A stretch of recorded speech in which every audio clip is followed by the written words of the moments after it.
నమస్తే, నేను మీ కుప్ప పద్మిని. ఇన్నాళ్ళు మీ సపోర్ట్‌ని నాకందిస్తూ, మీ ప్రేమని నాకందిస్తున్న ప్రతి ఒక్కరికి కృతజ్ఞతలు. ఇప్పుడు చూడబోతున్న ఈ వీడియో కూడా ఖచ్చితంగా మీకు ఉపయోగపడుతుంది. లైక్, షేర్ అండ్ సబ్స్క్రైబ్ చేసి మీ ఇష్టాన్ని, అలాగే మీ సపోర్ట్‌ని నాకందించండి. అలాగే ఈ వీడియో పట్ల మీ అభిప్రాయాన్ని కామెంట్ సెక్షన్‌లో కామెంట్ చేసి నాకు తెలియజేయండి. నమస్తే. నమస్తే. Welcome to our channel. నేను పద్మిని. ప్రస్తుతంతో పాటు ప్రముఖ ఆధ్యాత్మికవేత్త, ప్రముఖ న్యూమరాలజిస్ట్ లక్ష్మీ నరసింహస్వామి ఉపాసకురాలు శ్రీమతి స్రవంతి గారు మనతో పాటు ఉన్నారు. మాట్లాడదాం. నమస్తే అక్క. నమస్తే పద్మిని. అక్క, ముందుగా మీకు హనుమత్ జయంతి శుభాకాంక్షలు అక్క. మీ అందరికీ కూడా పద్మిని. చాలా మందికి డౌట్ వస్తుంది, ఏమిటి అస్తమానం హనుమాన్ జయంతి జరిపేసుకుంటూ ఉంటారు.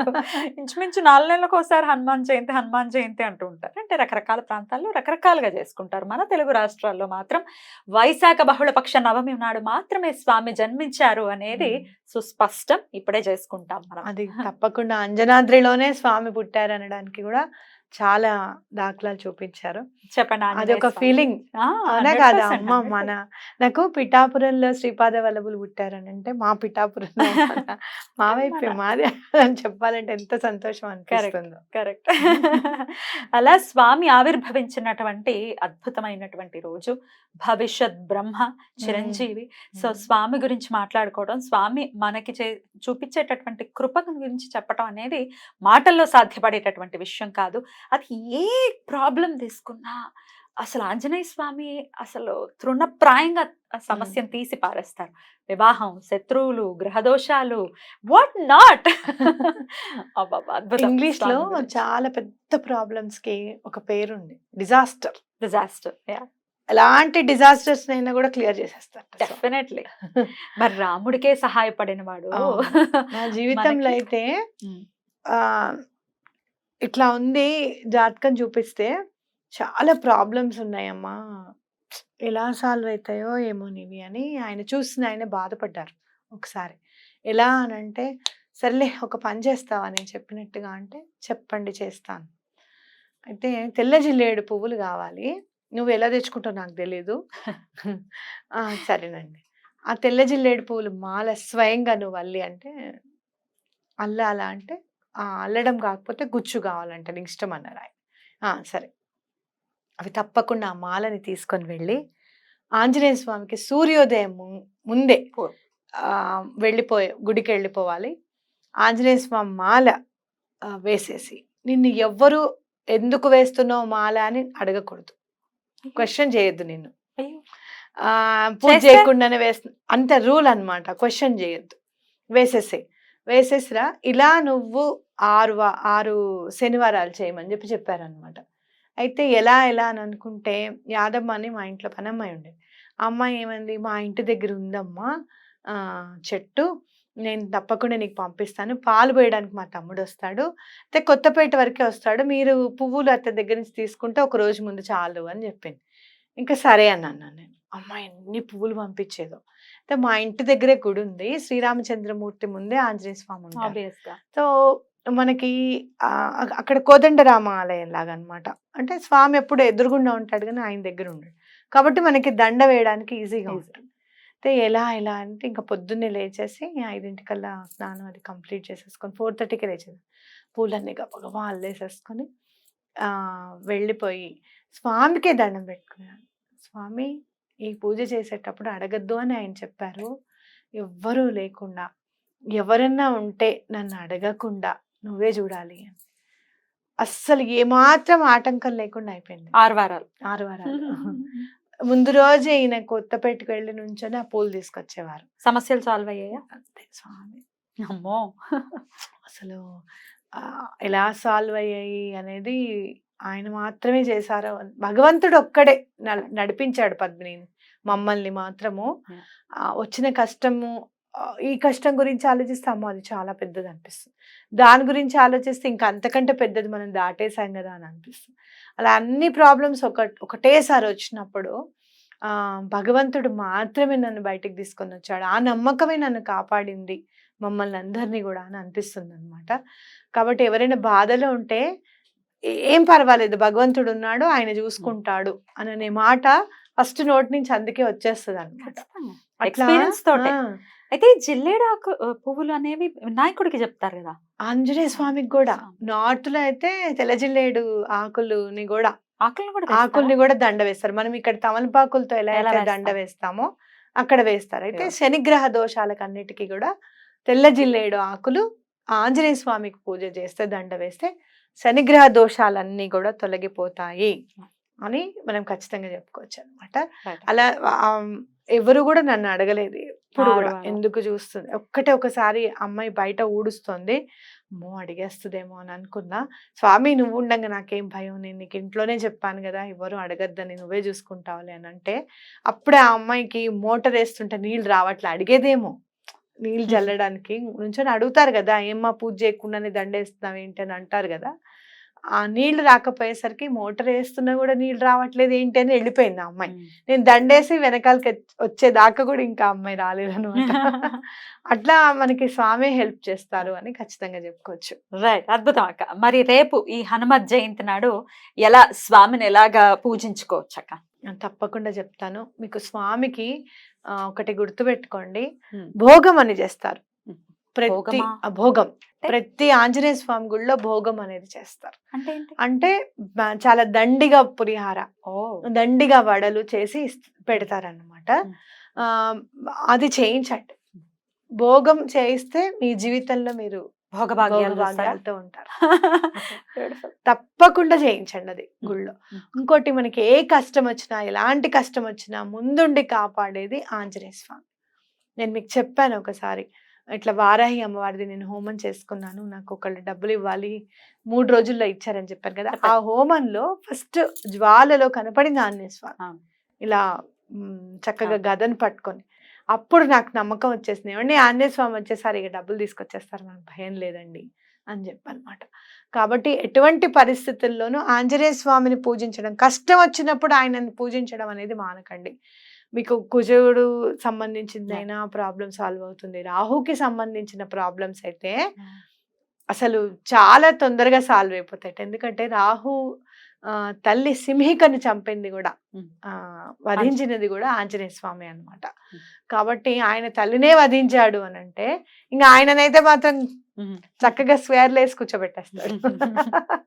కాబట్టి ఇంకోటి, ఎప్పుడైనా కూడా గ్రహాలు కూడా భగవంతుడి అండ ఉంటే మాత్రము ఒక రకంగా మనని అవి కూడా పాజిటివ్ నోట్లో తిరుగుతాయి. అయ్యో వీళ్ళు ఇట్లా స్వామిని పూజిస్తున్నారు, వీళ్ళు చక్కగా వీళ్ళకి మనము అండ ఉండాలి అన్న ఉద్దేశంతో ఉంటాయి అని అనిపిస్తుంది నాకు. కాబట్టి అవి కూడా అటెన్షన్ మోడ్లో ఉండాలి, మనకి మంచి జరగాలి అనుకుంటే కనుక భగవంతుడిని తప్పకుండా పూజించాలన్నమాట. బ్యూటిఫుల్. ఎట్లా అక్క మరి ఏ నామంతో పూజించమంటారు స్వామి? ఎలాంటి నామము అని అంటే, ఎలాంటి డిజాస్టర్స్ నైనా కూడా క్లియర్ చేసేసరి మనం చదివితే మీకు అర్థమైపోతుంది. వడబానల స్తోత్రాన్ని చదువుకోండి. ఆంజనేయ స్వామి వడబానల స్తోత్రాన్ని చదవడం అనేది ఆ రోజు నుంచి మొదలుపెట్టి ఒక 21 రోజు 41 రోజు చాలా బాధల్లో ఉన్నాము. చాలా మంది కాల్స్ చేస్తారు నాకు, చాలా బాధల్లో ఉన్నామండి మేము, అస్సలు నాకు అవ్వట్లేదు అని మీకు ఎలా చెప్పాలో కూడా నాకు అర్థం కావట్లేదండి అని చెప్పుకుంటూ వస్తాను. అలాంటి కష్టంలో ఉన్నప్పుడు తప్పకుండా ఆంజనేయ స్వామికి పూజించండి, బడబాల స్తోత్రాన్ని స్తోత్రం. ఇంకోటి ఇప్పుడు మీకు నేర్పిస్తాను. ఇంకొకటి మీకు చెప్తున్నా, ఈ మధ్య చాలా థర్డ్ పార్టీ ఇన్వాల్వ్మెంట్స్ పెరిగిపోతున్నాయి. అది నా మొగుడిని ఎదిగరేసుకుని వెళ్ళిపోయిందండి, లేకపోతే నా మొగుడు నేనుతో మాట్లాడుతున్నాను, అసలు మా ఇద్దరి మధ్యలో దీని గురించి మాట్లాడకూడదు. చెప్తాం పద్మిని, దాని గురించి కూడా కమెంట్స్ చెప్తాను. నేను ఆశ్చర్యపోయాను. ఓకే, దాని గురించి కూడా తప్పకుండా మాట్లాడు. సో ఇట్లాంటి ఈ ఇల్లీగల్ అఫైర్స్ తో ఉన్న బాధపడుతున్న వాళ్ళు కూడా వెళ్ళి ఆయన అంత చూడు, రావణాసుడు అంత పని చేసిన నా మాట విను, నీ మంచి కోరి చెప్తున్నాను, ఆవిడ్ని వదిలేసా అని చెప్తాడు. అంటే ఎక్కడైనా కూడా రాక్షసుడినైనా సరే, అయ్యో మనం మంచి చెప్తే వింటే వాడు బాగుపడతాడు కదా అనే ఉద్దేశం ఉంటుంది ఆంజనేయ స్వామికి. ఎక్కడ అవకాశం ఇస్తారు, అవకాశం. తనని అదేంటి అవమానించాలి అని అనుకుంటే కూడా ఆయన కంటే ఎత్తులో కూర్చున్న వ్యక్తి, అవునా? కాబట్టి అతను భగవంతుడైనా కూడా భగవంతుడిని నమ్ముకున్నవాడు, అంటే గురువు లాంటి వాడు. అందుకే మీకు తొందరగా అయిపోతాయి ఆంజనేయ స్వామిని పూజిస్తే. అవును. గురువుని నమ్మితే ఎలా అయితే అయిపోతుందో, ఆంజనేయ స్వామిని నమ్మితే కూడా అలానే అయిపోతుందన్నమాట. Beautiful, beautiful. మరొక్కసారి చెప్తారా? మాకు ఆ స్తోత్రం తప్పకుండా. నేర్పిస్తారా? తప్పకుండా లో చదువుతా. కూడా ఒకసారి మనం మాట్లాడుకున్నట్టుగానే నాకు గుర్తు. మాట్లాడుకున్నాం కాదు, చెప్దాం అనుకున్నాం కానీ చెప్పలేదు. అవునా? అయ్యయ్యో! బడబాన్ల స్తోత్రం గురించి ఆ! చెప్దాం అనుకున్నాం కానీ, ఈ బాధ ఉంది కదా మనకి, కాపీ కొట్టారనేది. అప్పుడే పక్క ఛానల్ వాళ్ళు చేశారు. వాళ్ళు మొన్నే చేశారు పద్మిని. ఈ కాపీ కొట్టడం ఏంటి, చిన్నప్పుడే మనం ఎప్పుడు కాపీ కొట్టలేదు. ఎందుకులే అని చెప్పి ఆగాము. ఆగాము. పోన్లేండి, ఇది కానీ సందర్భం స్వామి కదా. ఇప్పుడు ఖచ్చితంగా మనకి ఇప్పుడు అనుజ్ఞించారని చెప్పి నేను ఎవరినో అనుకుంటాను. చూసి కాపీ కొడితే ఆ కాపీ కొట్టిన వాళ్ళు కూడా ఇంకొకరిని కాపీ కొట్టిన వాళ్ళే అవుతారు కదా. మనం రాసుకున్నది కాదు. ఇది ఎవరు రాశారక్క? ఈ స్తోత్రం విభీషణుడు మరి రాశారు. విభీషణ్ నుంచి కాపీ కొట్టిన వాళ్ళం అవుతాం. పోన్లేండి అక్క, మంచి ఆయన దగ్గర నుంచి కాపీ చెప్పండి.